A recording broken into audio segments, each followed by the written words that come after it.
En Europa el problema son las poblaciones no vacunadas y también un problema que los que se vacunaron ya pasaron un tiempo importante. El doctor Marcelo Aguilar, epidemiólogo, experto en enfermedades tropicales, pues investigador, ex viceministro de Salud también. Vamos a tratar este tema que se llama ¿Por qué Europa? Pues nuevamente es epicentro de la pandemia, además perspectivas post-pandemia. ¿Es cierto, doctor? A mí todavía me cuesta creer. Bienvenido, doctor Aguilar. Muchas gracias, Mariela. Siempre un gusto estar con usted en Radio Fuego.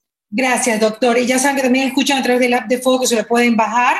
Y pues también está en mis historias directamente el link y también a través de www.marilatv.com y también en Instagram Live. Estamos por todos lados. Doctor, a mí se me hace todavía difícil creer que haya rebrote de la pandemia en Europa y en China. No lo puedo creer. O sea, ¿qué pasó? Ciertamente cuesta a esta altura. Vamos ya cerca de los 2 años de pandemia. Imagínense. En que el planeta ha sido vapuleado en su sistema de producción, en su integridad, en las cantidades de vidas que se han perdido, en el costo de enfermedad que ha sido brutal. Así y es. Parece que no hemos aprendido nada. Da la sensación que no hemos aprendido nada. Si vemos desde el Ecuador hacia atrás, el último feriado fue viva la fiesta, no pasa nada. Pero mire, ¿qué es lo que pasa en Europa? En Europa, a pesar de todos los esfuerzos y la disponibilidad de recursos, hay mucha gente, muchísima población que se niega a vacunarse. Del mismo modo como pedían amparos constitucionales y legales para no usar mascarilla, hoy piden amparos para no vacunarse porque consideran que es una imposición autoritaria de las autoridades de sanidad. Eso me parece una cosa tremenda. Esto es lo que está ocurriendo en Europa. Poblaciones no vacunadas, al igual que ocurrió hace pocos meses en Florida, en algunas zonas del interior de los estados no costeros de los Estados Unidos, en donde hay una enorme resistencia a la vacunación. Y lo de China es un poco distinto. Lo de China, las medidas de restricción que tomaron al inicio de la pandemia fueron draconianas, muy drásticas, y eso frenó la expansión de la pandemia. Pero luego algunas áreas fueron vacunadas. El problema de China es que no sabemos, los datos no son claros, no sabemos cuánta población está vacunada. Y de lo que se observa de las medidas que está tomando el gobierno chino, se colige que hay poblaciones importantes que no están vacunadas. Y en previsión de la proximidad del invierno en el hemisferio norte, el invierno tiene algunos efectos climáticos importantes que favorecen la transmisión de las infecciones respiratorias. No solo de la COVID, de todas las infecciones respiratorias. Aumentan los virus del resfriado común, que son más o menos 200, aumenta la transmisión de la influenza, que es una enfermedad que puede ser grave, porque el frío altera los mecanismos de defensa del sistema respiratorio de las personas. Y es más fácil que los virus invadan y produzcan infección. Así de simple. Es un efecto climático sobre el organismo de las personas. Y China está haciendo una alerta en previsión del invierno y con la preocupación que pueden haber rebrotes de tal magnitud que han llamado a la población a abastecerse de alimentos para estar prevenidos durante el invierno. Pero el punto fundamental de todo esto que estamos mirando es que no hemos aprendido nada. La humanidad parece no dolerse ni por la enfermedad, ni por la muerte, ni por la destrucción del sistema económico. Y creo que es importante tocar el tema del último feriado en el Ecuador. Fue una movilización sin precedentes. Los datos nos dicen que son sin precedentes. 2.300.000 personas viajaron. Y si usted vio a lo largo de la costa, las farras, las fiestas, eran como si estuviéramos ya en fin de año, en normalidad total, sin tomar previsiones. Y sin embargo, aún estamos en pandemia, aún tenemos que tomar algunas precauciones y el Ecuador, a pesar del éxito que ha tenido con la vacunación, tiene algunas tareas pendientes. Por ejemplo, vacunar a poblaciones rezagadas, a poblaciones marginales, dar el refuerzo a grupos de la tercera edad e inmunodeficientes y vacunar a los adolescentes y a los niños. Así que son tareas que todavía van a requerir un tiempo significativo y hay que hacer un llamado a la población de prudencia, porque cierto que hemos mejorado, pero esto puede recaer. Entonces hay que hacer un llamado solidario y consciente. Hay varias cosas aquí a tomar en cuenta. La población rezagada no es solamente la que vive en el Ecuador profundo, sino es esa población que cuando le ha dado COVID, justo cuando estaban vacunando y no se han vacunado. Y en verdad no se sabe cuánto dura, digamos que los anticuerpos cuando uno se enferma de COVID. Y probablemente esa población, ellos en la parte urbana, en el área urbana, es donde más tienen que tomar en cuenta que tienen que vacunarse luego de 3 meses de haber tenido COVID.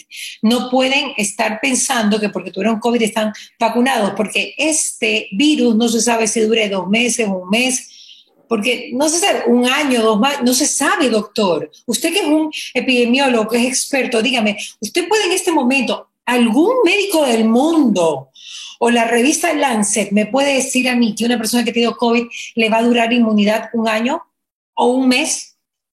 No, por eso se van tomando estos ajustes estratégicos.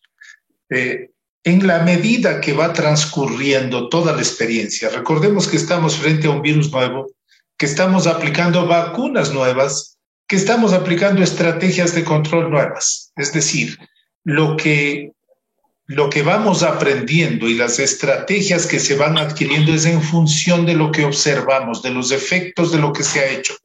Entonces, hoy, por ejemplo, tenemos claro que es necesario vacunar a los grupos de adultos mayores. Mayores de 65 años, hay que aplicarles una tercera dosis. Personas que tienen algún grado de inmunodeficiencia o alguna enfermedad que produce inmunodeficiencia, de estas, la diabetes, la hipertensión, la insuficiencia cardíaca, hepática, renal, se van a asociar con eso. Personas que tienen cáncer o que toman medicamentos inmunosupresores, corticoides, esas van perdiendo la inmunidad después de 6 meses. La inmunidad protectora luego de 6 meses. Por eso se recomienda un refuerzo y son poblaciones que deben ser vacunadas. Ahora, el tema de China sí habría que verlo porque pueden alertar tanto a la población, ¿no? También tiene que ser, muchas veces es multifactorial. Tal vez China puede darse ese lujo, que es un país muy rico y que durante el tiempo de la pandemia pues se le suplía de dinero a sus habitantes sin ningún problema. Pero eso no lo podemos vivir nosotros acá. Yo creo que una gran pandemia que tenemos, doctor, y yo no quiero ser hipócrita en doble discurso, quiero ser auténtica. Créame que el otro día comentábamos con alguien lo difícil que es la pandemia de la economía. Es muy complicada, es una gran pandemia. Estamos viviendo tiempos de recesión. Y no me gusta decir las cosas feas porque no me gusta decretarlo, pero es una gran realidad. Cuando usted habla de movilización de 2.500.000, pero también ahí fue una forma de mover la economía. Lo que pasa es que no me ponga esa cara de que no está de acuerdo conmigo, y está bien que no esté de acuerdo conmigo, doctor. Pero créame, doctor, que hay gente que si no se va a fregar por un lado, se va a fregar por el otro. Y el tema de que la gente tiene que ya salir, el problema es que tienen que tener, como usted dice, las medidas adecuadas dentro de la movilización que tengan a las playas. Pero también esta economía no puede seguir inmóvil, porque Ecuador es un país que no tiene los recursos que tiene China como para alimentar a su población por años sin ningún problema. Este país no puede hacer eso. Yo comparto totalmente. Mi cara es más bien de estupefacción por todo lo que significa esto, ¿no? Yo comparto totalmente su postura. Mire, el caso de China es excepcional. Es irreplicable en el resto del mundo. Es un país con una cantidad de recursos inmensa, con una acumulación durante los últimos 40 años asombrosa. Es la potencia mundial. realmente es la potencia mundial, además con un sistema vertical en donde lo que se dice hay que cumplirlo, si no al ciudadano simplemente desaparece. Eso no es aplicable en otro lugar del mundo, mucho menos en el mundo occidental. El punto fundamental que hay que plantear en un país como el Ecuador es que tenemos que reactivarnos lo más rápidamente posible. Ciertamente, hay que hacerlo, pero también hay que tener algunas prácticas. Este destape que estamos viviendo tiene que ser también con cierta prudencia. Vemos gente gastando lo que no tiene. Es parte de la angustia, es parte de la desesperación. Tienen tiempos difíciles. La economía del país es tremendamente frágil. Hasta fin de año el gobierno tiene que hacer préstamos adicionales para pagar los servicios, nada más. Entonces yo creo que hay que ser prudente, hay que gastar las cosas, hay que gastar en lo necesario, en lo indispensable. Es bueno reactivarnos, es bueno viajar, pero hacerlo con la medida que vamos a tener situaciones complejas, situaciones muy difíciles más adelante. Esto no se resuelve en meses, esto va a durar años. Entonces tenemos que entrar en economías controladas, manejar nuestros recursos del mejor modo, pero también siendo solidarios y entendiendo que otra gente se va a reactivar y que otra gente va a depender de lo que nosotros podamos gastar, pero hacerlo con racionalidad. Mire, yo le pongo un ejemplo. Yo intenté salir, yo me quedé el feriado en Quito. Yo generalmente me quedo en Quito en los feriados porque salir es muy difícil, muy complicado. O hay que salir antes o después, pero los feriados son muy difíciles. Había tal cantidad de vehículos el día sábado que se iban hacia el norte del país que mucha gente hizo 6 a 7 horas entre Quito e Ibarra. Era una sola fila durante 150 a 160 kilómetros. La cantidad de combustible que se estaba gastando, la cantidad de gasolina, muchos de los vehículos tenían una persona. Entonces hay ciertas cosas que creo que el país tiene que reaprender a vivir. Quizás los que éramos jóvenes durante los años 70 o 80 recordamos que vivíamos con menos recursos, de formas más sencillas, de formas más colectivas, más solidarias. Creo que es hora que el país vuelva a pensar en ese tipo de cosas. Hay que ahorrar para poder enfrentar una situación. ¿Cuántos kilómetros entre Quito e Ibarra? Quito y Ibarra son alrededor de 120 kilómetros, si mal no recuerdo. ¿Poco? Es muy poco. Normalmente se hacen 2 horas y 15, a lo mucho 2 horas y 30, observando los controles de velocidad, pero llegaron a ser 5 o 6 horas, imagínense. Claro. Entonces creo que hay que mirar ciertas estrategias de consumo, ciertas estrategias de racionalizar los recursos para poder enfrentar con ahorro, con racionalización de lo que tenemos, una reactivación sostenible. Eso sí es muy cierto, doctor. Yo creo que hay que estar muy conscientes y muy equilibrados en que tenemos que reactivarnos, pero sosteniblemente. Definitivamente, y hay que tomar en cuenta ciertas cosas que antes no tomábamos en cuenta, ¿no? Para ahorrar recursos, que es lo que se necesita, ¿no? Definitivamente. Porque, ¿sabe qué? Es el miedo que tenemos, probablemente es por eso que no nos, digamos que por decirlo así, no nos aflojamos del todo, ¿no? Y eso es bueno hasta cierto punto de que vuelva la pandemia. Y ahora vemos que Europa, ¿qué es lo que pasa en Europa, doctor? ¿Qué es lo que está pasando? ¿Por qué Europa habla de rebrote de pandemia? ¿Por qué? Porque no se han vacunado algunos. ¿Ese es el caso de Europa? Sí, en Europa el problema son las poblaciones no vacunadas y también un problema que los que se vacunaron ya pasaron un tiempo importante. La población de Europa es mayoritariamente de adultos mayores. La proporción de adultos mayores de Europa es muy alta. Exacto. Entonces, esos que algunos no se vacunaron, otros se vacunaron parcialmente y otros no se han puesto los refuerzos.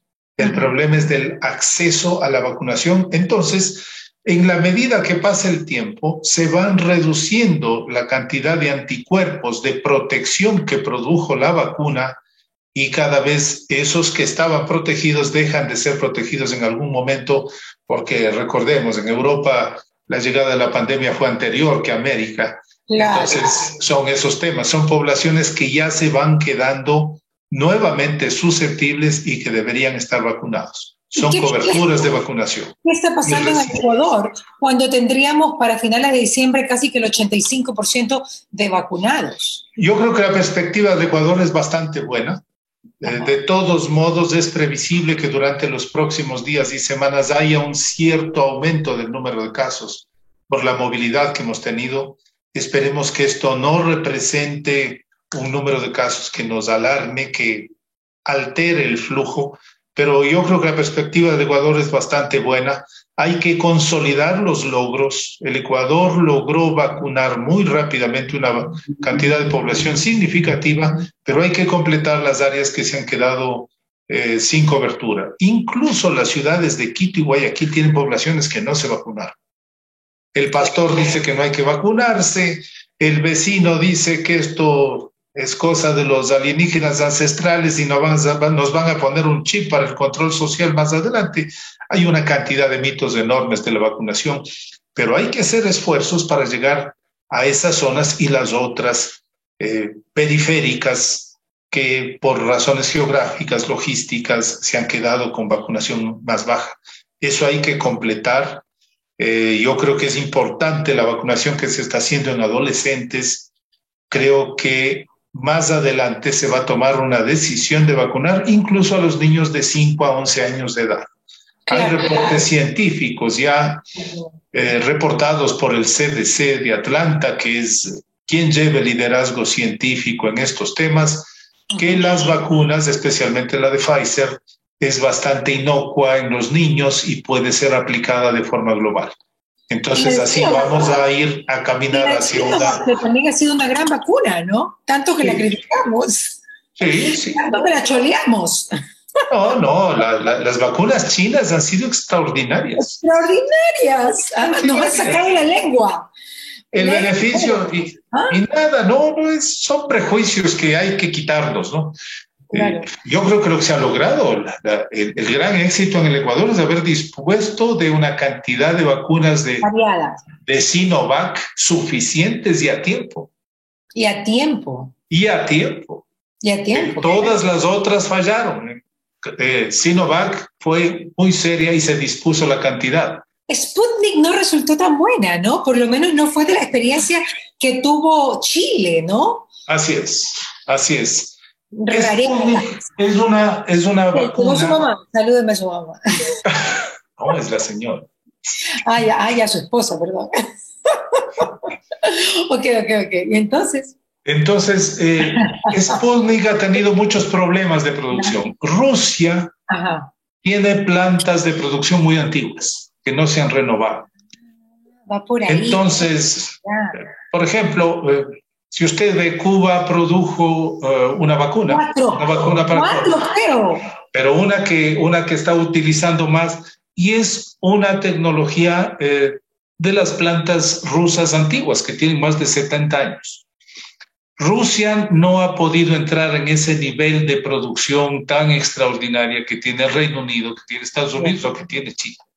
Entonces tiene tecnologías antiguas y los propios sistemas políticos son poco transparentes. Entonces no publican los resultados de forma clara, no hay comunicación de los problemas que pueden tener las vacunas, no entran en el sistema de la EMEA de Europa, por ejemplo, que son los sistemas de regulación sanitaria, o del CDC de los Estados Unidos, que regula estas zonas, que son muy rigurosos, que son muy exigentes. También están modulados e influenciados fuertemente por las industrias de este lado, también hay que decir. Entonces, Sputnik No tenemos la información suficiente para ser objetivos. Para ser políticamente correctos, claro. No tenemos la información suficiente. Pero en todo caso, las que tenemos a disposición en el Ecuador hasta el día de hoy son excelentes, ¿no? Son excelentes. El gordo que está ahí en control, es Pacho, no se quería vacunar. Le dio COVID y se estaba haciendo el loco. Vamos a tirarle las orejas. ¿Cómo es posible? El lunes le dije, Pacho, tú no regresas el jueves a trabajar si no llegas con el carnet de vacunación. Vamos a ponerle prohibición de trabajo y prohibición. Si es que no está vacunado, no come encebollado. Exacto, sí, porque sin cebollado creo que se muere. Pero ayer llegó con su carnet de vacunación y me dijo, me puse la AstraZeneca. Tenía a mi disposición Sinovac, AstraZeneca y la otra china, CanSino creo que se llama. Y CanSino. CanSino. Pero yo escogí AstraZeneca. Hasta se escogen vacunas en Ecuador, doctor. Sí. ¿Qué le parece? De lujo, ¿ah? Eso es una maravilla, ciertamente. Por eso mismo hay que llamar a la responsabilidad a la población porque tienen que devolver el esfuerzo que ha hecho el gobierno ecuatoriano para poner las vacunas a la disposición en todos los sitios. Y ahí tenemos que actuar con responsabilidad social. El Estado ha hecho su parte, nosotros vamos a hacer la nuestra, vacunándonos y manteniendo las medidas de prevención mientras sea necesario. Gracias, doctor. Ya le tocaron la puerta, dígale a su esposa que usted ya va a almorzar, no hay ningún problema. No se preocupe. ¿No? Ya está la sopita caliente, el locro, qué rico. Con aguacatito. Gracias, Doc, siempre lo quiero. Tenemos pendiente enfermedades tropicales, lo tocamos en las próximas semanas, que ya se le acerca la costa del invierno, ¿ya? Con mucho gusto. Sí, Mariela, hay que tomar en cuenta que viene el invierno, vienen las lluvias, viene el dengue. Principalmente hay que estar preparados para el dengue. Gracias, doctor. Marcelo Aguilar estuvo con nosotros. Un abrazo, Mariela. Encantado de saludarla. ¿Qué pasa con Mariela? Llegó a ustedes gracias al auspicio de Municipio de Guayaquil, Calipto, Farmavida, ATM, Produbanco, Diners Club, Mediglobal, Interagua, Pinto y Ceviches de la Rumiñahui.